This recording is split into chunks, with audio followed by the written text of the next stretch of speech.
Kembali di Apa Kabar Indonesia Malam, pemirsa, per tanggal 6 Januari hari ini, pemirsa, memang sudah ada penambahan kasus yang juga cukup signifikan. 563 kasus kurang lebih bertambah sampai dengan hari ini.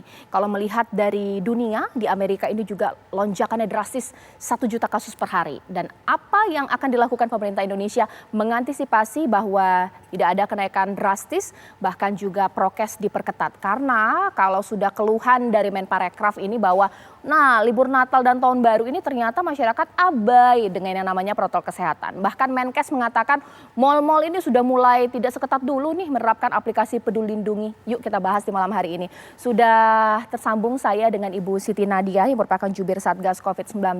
Bahkan juga saya sudah lihat di sini Dirjen IKP Kominfo Pak Usman Kansong. Selamat malam. Assalamualaikum warahmatullahi wabarakatuh. Selamat malam. Selamat malam. Waalaikumsalam. Mbak Caca. Sekarang mungkin saya ke Ibu Siti Nadia. Dr. Nadia.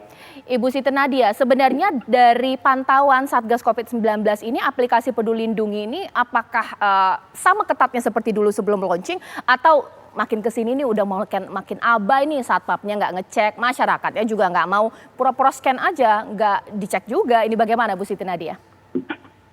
Iya, kalau kita lihat pertama dari pengguna dulu ya, pengguna dari aplikasi Peduli Lindungi ini pertama jumlahnya bertambah dan juga outletnya ya, artinya tempat-tempat publik, mall, restoran ataupun juga tempat pariwisata, hotel dan institusi lainnya yang memanfaatkan QR Code Peduli Lindungi ini juga semakin banyak. Hanya memang kita lihat ada yang patuh, ada yang tidak patuh. Jadi kita punya sebenarnya datanya 10 teratas yang terbaik dalam hal kepatuhan dan ada 10 terbawah. Kita bisa lihat lah misalnya ada mall besar lah di Jakarta ya. Tapi kemudian di dashboard kita itu yang akses pada scan Peduli Lindungi itu hanya 40. Nah, berarti kan ada yang, ya itu tidak mungkin kan sebuah mall besar cukup terkenal yang akses ke sana hanya 40. Itu berarti tidak semua pengunjung dilakukan scan Peduli Lindungi ini. Kalau Bu Nadia, kalau untuk prokes ini, biasanya kalau saya melihat ini kalau sudah tempat makan misalnya di meja atau di restoran, jadi dari awal makan sampai kemudian sudah selesai makan, ngobrol-ngobrol maskernya udah nggak ada yang dipasang lagi. Nah, ini juga termasuk abai prokes nggak sih Bu? Iya, artinya memang sejak kita dengan situasi yang kemarin ya, dengan laju penularan yang begitu rendah 0,1%, kasus yang di bawah 100 ya, kemudian kematian di bawah 10 itu dan angka rasio reproduksi virus di bawah 1 itu kan memang kita melihat bahwa resiko penularan sangat rendah dan cakupan vaksinasi yang tentunya terus meningkat sehingga memang kita memulai beberapa kegiatan-kegiatan yang sifatnya pelonggaran. Tapi itulah macam tantangannya ya, masyarakat kita kalau kemudian pelonggaran aktivitas masyarakat itu dilakukan, pelonggaran terhadap protokol kesehatan juga terjadi ya. Yeah. Nah, sementara kita tahu bahwa dengan kondisi tadi kita jaga jarak itu untuk makan misalnya sudah tidak harus ada jarak karena misalnya satu keluarga seperti itu ya.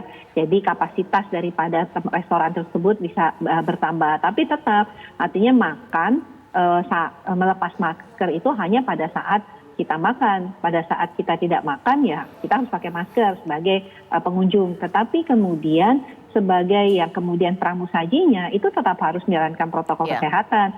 Nah, yang kurang juga masyarakat sekarang berapa banyak sih yang sekarang masih ingat ngantongin hand sanitizer lah ya. Kalau dulu kan harus pegang apa langsung cuci tangan ya. Nah, jangan-jangan sekarang apalagi bapak-bapak nih Pak Dirjen ya gitu mungkin gitu. Mungkin sudah sangat kurang. Jadi hal-hal seperti itu. Nah, sekarang saya ke Pak Dirjen ini. Dengan dua fenomena ini, prokesnya mulai turun, bahkan aplikasi Peduli Lindungi tidak maksimal dipergunakan. Ini bagaimana? Karena seakan-akan masyarakat udah lupa ini tahun 2022 dengan corona, padahal ada Omikron. Dari pemerintah ini seperti apa SOP-nya di tahun 2022? Ya, yang pertama tentu saja pemerintah senantiasa membuat kebijakan agar kasus COVID-19 ini tidak melonjak, terutama pasca libur Natal dan Tahun Baru. Ada dua hal yang ditempuh. Yang pertama adalah komunikasi publik, yang kedua adalah kebijakan di lapangan. Dari sisi komunikasi publik, tentu saja kita senantiasa berkampanye agar masyarakat tetap jaga prokes, menggunakan aplikasi Peduli Lindungi, dan hal-hal lain yang kita anggap akan mampu mencegah penyebaran corona, penyebaran COVID-19 termasuk yang varian terbaru yaitu Omikron. Nah, yang kedua dari sisi kebijakan, ada berbagai kebijakan yang ditempuh oleh pemerintah, misalnya dalam rapat terbatas Presiden dan Kabinet kemarin juga ditegaskan bahwa tidak ada dispensasi misalnya untuk karantina, dan kemudian juga Kementerian Kesehatan sudah mengeluarkan surat edaran yang meminta pemerintah daerah untuk terus mengantisipasi agar kasus Omikron terutama dan COVID-19 ini tidak meluas, dan harus ada antisipasi bila mudah-mudahan tidak terjadi bila nanti kasus COVID-19 meluas, misalnya menyiapkan fasilitas kesehatan, kemudian tenaga kesehatannya dan hal-hal lain yang dianggap perlu. Dan kemudian juga Satgas, terutama Satgas perubahan perilaku ini terus memantau perilaku masyarakat. Kalau kita lihat trennya, memang kepatuhan itu sebetulnya dibandingkan dari Januari sampai Desember kemarin, trennya itu semakin baik. Ya, walaupun ada beberapa hal yang turun, misalnya tadi itu mencuci tangan ya. Mencuci tangan itu sudah ada tren menurun. Memakai masker sempat menurun, tetapi kemudian meningkat lagi karena sekarang kelihatannya masyarakat itu tidak bisa keluar tanpa masker. Ketika dia terlupa, dia pasti akan kembali lagi atau meminta temannya untuk masker. Tetapi memang mencuci tangan seperti tadi Dr. Nadia sampaikan ya, dulu di kantong ada hand sanitizer, tapi sekarang tidak ada lagi. Kemudian juga menjaga jarak ya, menjaga jarak ini memang harus kita kampanyekan agar masyarakat aware. Nah, kemarin dalam ratas Presiden betul-betul mengingatkan para menteri dan kita semua untuk aware dengan atau peduli dengan kemungkinan peningkatan Omikron. Nah, karena itu Menteri Kominfo Pak Joni Plate ya kemarin meminta saya untuk segera melakukan kampanye-kampanye pencegahan Omikron ini, ya antara lain dengan kampanye memakai masker lagi begitu. Baik. Nanti sesaat lagi saya akan tanya juga kepada seluruh narasumber saya, pemirsa, ketika Dirjen WHO Tedros Adhanom mengatakan bahwa harapannya 2022 ini corona selesai, tapi ada syaratnya, masyarakat patuh dengan protokol kesehatan bersama-sama dengan pemerintah memerangi ini. Apakah mungkin terjadi kalau ternyata turun nih semangat masyarakat untuk prokes? Sesaat lagi. Ya, kembali apa kabar Indonesia Malam, dan kembali saya bertanya kepada Ibu Siti Nadia di sini. Bu Siti Nadia, kalau kita ingin mengakhiri pandemi ini karena harapannya di 2022 kita bisa selesai dengan corona, bisa tidak dengan prokes bahkan juga aplikasi Peduli Lindungi? Karena masyarakat ada yang pesimis mengatakan bahwa akan ada teruslah kita bebas aja dengan perilaku baru yang seperti ini, tidak prokes dan lain-lain. Bagaimana Bu Siti Nadia?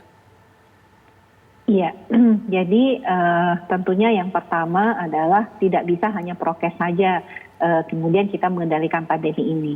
Kita tahu bahwa senjata 4 utama ya, artinya protokol kesehatan harus tetap dijalankan, membatasi mobilitas, dan 3T serta vaksinasi. Nah, vaksinasi ini masih harus kita selesaikan karena masih ada 22% yang belum mendapatkan dosis 1 dan masih ada 47% sasaran kita yang belum mendapatkan dosis secara lengkap. Serta tentunya ada anak usia 6 tahun yang harus kita kejar vaksinasinya juga. Nah, sambil kita menyelesaikan vaksinasi, kondisi yang kemarin terjadi sudah membaik itu harus kita pertahankan terus-menerus, karena sebenarnya kan kita sudah cukup agak lumayan lama ya Pak Cacat pada kondisi yang virusnya ini sangat rendah laju penularannya. Artinya sangat memungkinkan kalau seperti yang disampaikan oleh Dirjen WHO Tedros tadi ya, bahwa pada suatu titik tentunya kita akan bisa mengakhiri pandemi ini. Tapi tentunya tadi persyaratan-persyaratan seperti terutama vaksinasi untuk mencapai dosis lengkap tadi harus kita capai. sambil untuk meningkatkan efektivitas vaksinasi, protokol kesehatan kita jalankan. Banyak negara sudah jadi contoh, misalnya begitu mereka vaksinasinya tinggi, tapi protokol kesehatannya kendor, belum mencapai seluruh sasaran yang harusnya divaksin, terjadi lagi lonjakan kasus. Dan varian sebenarnya sudah menunjukkan ya, varian Omikron ini walaupun lebih cepat menular, tetapi juga dia cenderung tidak menimbulkan gejala atau gejalanya sangat ringan. Nah, itu juga diperkirakan sebagai dampak dari vaksinasi yang meluas. Oke, baik Pak Dirjen, sebenarnya bagaimana untuk membangun kembali semangat dari masyarakat? Karena banyak kebijakan-kebijakan yang dilakukan pemerintah ini memang agar kita bisa mengatasi kasus COVID-19. Mulai dari aplikasi Peduli Lindungi di daerah, jangan sampai abai, setengah hati, bahkan juga protokol kesehatan, ini bagaimana? Ya, nomor satu tentu saja kita dari sisi pemerintah senantiasa mengkampanyekan, melakukan komunikasi publik agar masyarakat menjaga protokol kesehatan, cepat divaksinasi, kemudian juga ya patuh kepada tracing, testing, ya 3T dan treatment itu.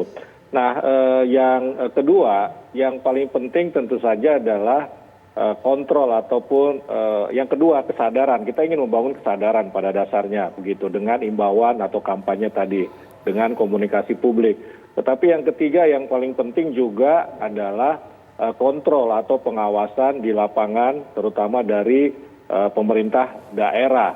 Nah, pemerintah daerah ini memegang peranan penting ya, misalnya di tempat-tempat wisata kemarin Nataru itu Satpol PP semestinya itu kan diturunkan ya untuk menjaga, mengawasi masyarakat yang tidak patuh prokes, kemudian meminta masyarakat untuk patuh prokes, bahkan harus menyiapkan misalnya masker kalau ada masyarakat yang kedapatan tidak memakai masker. Nah, ini tiga hal yang sangat penting ya, komunikasi publik, kemudian kedua kesadaran, yang ketiga adalah pengawasan ataupun kontrol, dan yang keempat ini kalau pemerintah sudah bolak-balik ya mengeluarkan berbagai kebijakan yang sesuai dengan kondisi ya. Jadi kalau empat hal ini bisa kita patuhi ya, saya kira Omikron atau COVID-19 ini tidak akan meluas begitu, kita bisa mengendalikannya. Ini kan terbukti ya, sejak kasus COVID yang mencapai puncak sekitar Juli Agustus, nah kemudian mulai September, Oktober, November sampai Desember itu 4 sampai 5 bulan kita ini kan sukses sebetulnya dalam empat hal tersebut begitu. Nah, karena itu ya marilah kita tetap pada perilaku seperti 4 atau 5 bulan kemarin itu ya, sehingga kasus COVID-nya itu tidak meluas. Baik, Pak Dirjen, bagaimana ya kita bisa menjelaskan kepada masyarakat yang punya logika seperti ini? Ini berhubungan dengan kesadaran kepatuhan. Saya tidak mau sadar dan juga tidak mau patuh karena yang lain juga nggak prokes tuh, ada yang buka masker. Jadi dengan semangat seperti itu jadi semuanya nggak patuh, bagaimana ini?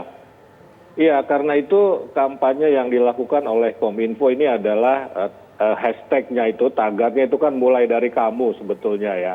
Ya mulai dari diri kita sendiri ya, mulai dari kita sendiri, tidak usahlah melihat orang lain, bahkan kalau kita memulai mudah-mudahan orang lain akan mengikuti ya apa yang kita lakukan dalam konteks prokes ini misalnya. Nah ini kembali kami harus lebih gencar lagi nih mengkampanyekannya ya. Kemarin seperti saya sampaikan Menkominfo meminta saya untuk menggencarkan lagi kampanye, dan ya memang kita sudah melakukan berbagai kampanye ya, termasuk lewat televisi, lewat media sosial, kemudian juga lewat kalau di Satgas itu lewat Duta Perubahan Perilaku ya, kemudian juga lewat kerjasama dengan pemerintah daerah misalnya dengan Satpol PP itu ya harus kita pertahankan, kita rawat, dan sekarang ini malah harus kita gencarkan lagi begitu.